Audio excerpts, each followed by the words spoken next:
कहानी में आगे बढ़ने से पहले अगर आपने हमारा चैनल अभी तक सब्सक्राइब नहीं किया है तो कर लें और साथ ही बेल आइकन को भी जरूर दबाएं। तो चलिए बढ़ते हैं आज की कहानी की ओर। ठीक 9 बजे टैक्सी हमारे घर के बाहर आकर रुकी और हम लोग उस टैक्सी से रेलवे स्टेशन के लिए रवाना हुए।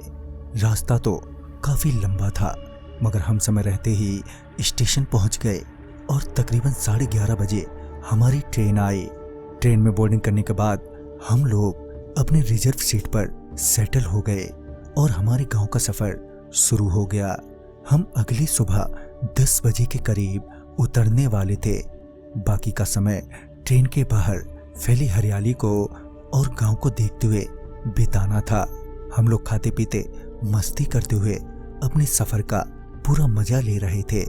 ट्रेन में बातों ही बातों में अनजान मुसाफिरों के बीच भी अब एक रिश्ता सा बन गया था। बीच में कहीं ट्रेन रुकती तो बाहर भी हम टहलाते थे। कुल मिलाकर सब कुछ अच्छा ही चल रहा था। रात होते ही सबके मिडल बर्थ खुलने लगे थे और कुछ ही देर में सभी मुसाफिर लंबे हो चुके थे, मगर अभी भी उनमें से कुछ लोग अपने सामानों की निगरानी करने के लिए जगे ही हुए थे। मैं भी अभी जगा ही हुआ था, मगर जल्द ही मेरी आंख भी नींद के आगोश में आ गई और मैं भी गहरी नींद में सो गया। फिर अचानक से मेरी आंख खुल गई। टाइम देखा तो सुबह के 4 बज रहे थे। गाड़ी में अभी भी लोग चादर ताने लेटे हुए थे। बाहर का मौसम बहुत ही ज्यादा ठंडा था। मैं वॉशरूम जाने के लिए अपने बर्थ से नीचे उतरा तो मैंने देखा कि बाहर बहुत ही ज्यादा कोहरा छाया हुआ है और ट्रेन किसी स्टेशन पर रुकी हुई है, मगर कोहरे के कारण कुछ साफ साफ पता नहीं चल रहा था। मैं वॉशरूम के बाद जब वॉशरूम से बाहर आया तो मुझे ट्रेन के बाहर प्लेटफार्म पर बेंच पर एक लड़की बैठी हुई दिखाई दी। पता नहीं कैसे मेरी नजरें उस पर पड़ गईं और मैं ट्रेन के गेट पर खड़ा होकर उसे निहारने लगा था। वैसे तो मुझे कायदे से वापस अपने बर्थ पर जाकर बैठ जाना चाहिए था, मगर मैं वहीं गेट पर खड़ा उसकी ओर देखने लगा था। तभी उस लड़की ने मेरी ओर देखा। उसके होंठ ठंड में कपकपा रहे थे। वो अपनी बड़ी बड़ी आंखों से मुझको एकटक देखने लगी थी और तभी उस लड़की ने इशारा करते हुए मुझे अपने पास बुलाया और मैं भी पागल उसका इशारा समझते ही ट्रेन से नीचे उतर गया और उस लड़की की ओर शर्माता हुआ उसके पास जाने लगा। अभी मुझे सिर्फ 2 ही चीजें दिखाई दे रही थी। पहला उस लड़की का वो खूबसूरत चेहरा और दूसरा चारों तरफ छाया गहरा कोहरा। जैसे जैसे मैं उस लड़की के करीब पहुंचने लगा तो कोहरा भी छटने लगा था और कोहरे के छटते ही जो मैंने देखा तो उसे देखते ही मैं वहीं जम सा गया। मैं ना तो कुछ बोल पा रहा था और ना ही अपने हाथ पैर हिला पा रहा था और मेरी एकदम से मत ही मर गई। मैं किसी मूर्ति की तरह वहां पर खड़ा मदद के लिए अपने आसपास देखने लगा। दरअसल जैसे ही कोहरा छटा तो मैंने देखा कि वो लड़की जिस बेंच पर बैठी थी उसके पीछे 3 और लोग खड़े थे जिनके चेहरे सफेद और बहुत ही भयानक थे। और तो और वो लड़की अपना सिर 360 डिग्री यानी कि गोल गोल घुमा रही थी और वो सारे मुझे देखकर मुस्कुरा रहे थे। मैं वापस ट्रेन में जाना चाहता था, मगर मैं तो सच में ही जम सा गया था। उस लड़की के साथ वो तीनों भी मेरी ही ओर बढ़ने लगे और उन्हें अपनी ओर बढ़ता देख मेरे आंसू बहने लगे। तभी मुझे किसी ट्रेन की हॉर्न सुनाई दी और जब मैंने प्लेटफार्म की तरफ देखा तो एक ट्रेन दूसरे ट्रैक पर आ रही थी। फिर जब दोबारा मैंने उस बेंच की ओर देखा तो वहां पर अब कोई भी नहीं था।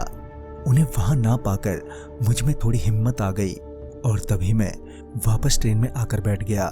मैं इतना डरा हुआ था कि मैंने अपने घर वालों को भी नहीं जगाया। फिर कुछ देर बाद ट्रेन उस स्टेशन से रवाना हुई, मगर मैं अभी भी काफी डरा ही हुआ था। फिर तकरीबन 9 बजे जाकर मैं अपने बर्थ से नीचे उतरा और डरते डरते सारी बात पापा मम्मी को बता दी। वो दोनों भी मेरी बात सुनकर बहुत ही हैरान हो गए। पापा ने मुझे डांटते हुए कहा, तुम्हें बताया था ना ट्रेन से बिना पूछे नहीं उतरना है, फिर क्यों उतरे? पापा बहुत ही गुस्से में थे मगर कुछ देर बाद वो शांत हो गए और फिर हम लोग अपने स्टेशन भी पहुंच गए। गांव में कुछ दिन बिताने के बाद अब बारी थी वापस लौटने की, मगर अभी भी मेरे जहन में वही हादसा।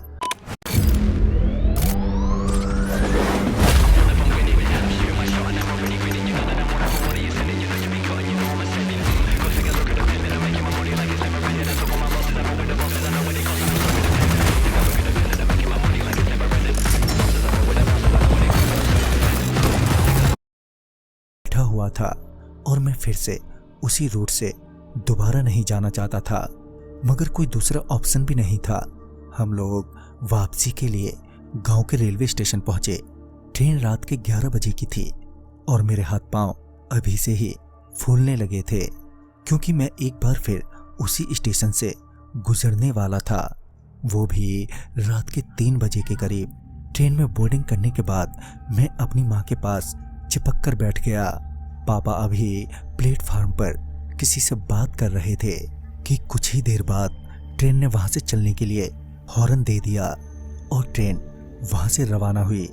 पर तब तक पापा भी वापस आ चुके थे। पापा ने सीट पर बैठते हुए लंबी गहरी सांस ली और फिर मुझसे बोले, बेटा तुम्हें पता है जो लड़की तुम्हें आते वक्त उस स्टेशन पर दिखी थी वो कौन है और उसके साथ क्या हुआ था? पापा के मुंह से ये सुनते ही मेरे कान खड़े हो गए और मैंने तुरंत ही पूछा, कौन है वो लड़की पापा? इस पर पापा बोले, दरअसल वो लड़की उसी गांव का एक लोकल परिवार था जो शहर जा रहे थे। वो 4 लोग थे। वो ट्रेन पकड़ने के लिए उस छोटे से स्टेशन पर पहुंचे। ठंड का मौसम था और कोहरा भी बहुत ही ज्यादा था। ऊपर से छोटा सा स्टेशन होने के कारण वहां पर छीना झपटी का भी खतरा था, मगर वो लोग इस बात से शायद अनजान थे। कोहरे का फायदा उठाकर कुछ बदमाशों ने उस परिवार को स्टेशन पर ही घेर लिया। पहले तो उनके पास जो कुछ भी था वो उनसे उन लोगों ने छीन लिया। फिर उनको छोड़ने की जगह उन बदमाशों की नज़र उस लड़की पर खराब हो गई। उन लोगों ने उसी बेंच पर उसके साथ गलत काम किया और उसके बाद उसके परिवार के साथ ही उसे भी मार दिया। उस लड़की की तो उन बदमाशों ने गर्दन ही तोड़ दी थी। उसके बाद से उस परिवार की आत्मा ठंडियों के उसी मौसम में उसी स्टेशन के उस बेंच पर नजर आते हैं। ये सब सुनने के बाद जहां मेरा दिल भर आया था तो वहीं मेरी माँ के आंखों में आंसू छलक गए थे। माँ ने तो उन बदमाशों को श्राप तक दे डाला। उसके बाद मुझे उस लड़की और उसके परिवार के लिए बहुत ही दुख हुआ और जब ट्रेन उस स्टेशन पर रुकी तो मैं तब भी जगा ही हुआ था। खिड़की से बाहर की ओर देखते हुए मैं भगवान से उस लड़की और उसके परिवार की आत्मा की शांति के लिए प्रार्थना कर रहा था। वो लड़की दोबारा तो नहीं दिखी, मगर उसका चेहरा मैं कभी भी नहीं भूल पाऊंगा। तो दोस्तों, इस कहानी में बस इतना ही। कहानी आपको पसंद आई हो तो लाइक शेयर करें और साथ ही हमें कमेंट बॉक्स में ज़रूर बताएं। तो मैं आपका दोस्त राजकुमार जल्द ही मिलूंगा ऐसी ही एक नई कहानी के साथ। तब तक के लिए बाय एंड टेक केयर।